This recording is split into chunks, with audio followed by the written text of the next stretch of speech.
Everybody to Kenmure Street. Review. A timely document of Scottish neighbours standing up to immigration raids. As images of ICE raids and reactionary protests dominate global headlines, Felipe Bustos Sierra's documentary Everybody to Kenmure Street acts as a vital contextualization of Scottish history and of recent community action in the face of uniformed overreach. Chronicling an impromptu demonstration in 2021 in a sleepy Glasgow enclave, the film wields its combination of archival footage, reenactments, social media clips, and contemporary interviews to highlight the fabric of a neighborhood coming together to protect two of its own, while tensions build between the people and state. 5 minutes can be an eternity in montage time, but the movie's lengthy introduction is a daring announcement of historical scope. Its opening frames of old photographs of suffragettes, sketched maps of slave routes, and TV footage of 70s Union rallies against the Thatcher government help couch its modern and distinctly ordinary citizenry within the kind of extraordinary political traditions and sordid histories we all secretly possess. By the time the central premise fades into view, and a UK immigration enforcement van sits outside an unassuming brownstone, Bustos Sierra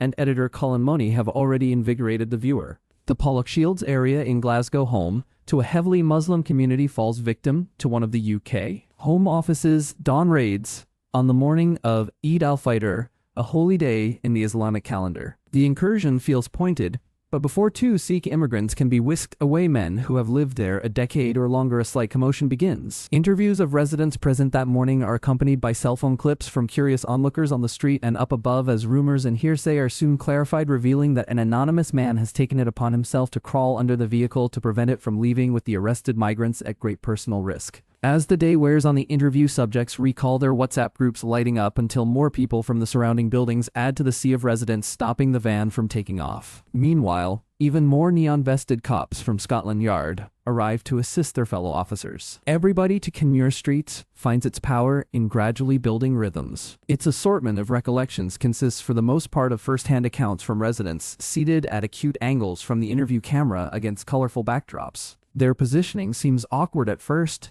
but it frames these average citizens as the subjects of regal portraitures. White and South Asian alike, they speak of taking action to protect their neighbors, as though it were the obvious thing to do, which is nothing if not inspiring. However, some people present that day glimpsed in COVID masks, such as the man beneath the van and a nurse reaching out to check on him for lengthy periods, don't show up themselves. Instead, in order to protect their identities, their words are read aloud during reenactments by powerhouse actresses such as Emma Thompson, who squeezes herself beneath an axle, and Kate Dickie performing as the nurse on all fours on Kenmure Street itself. From lawyers and politicians to local teachers and imams, the sea of sit-down interviewees grows as quickly and noticeably as the number of protesters on the day itself. As this in-person crowd increases along with impassioned chants and provisions of food and refreshment, so too does the tension between the people and police. The situation hurtles ever forward toward the threat of eruption, though not without the movie making deftly timed detours toward historical context. The citizenry scene in Everybody to Kenmure Street isn't just active and willing but informed.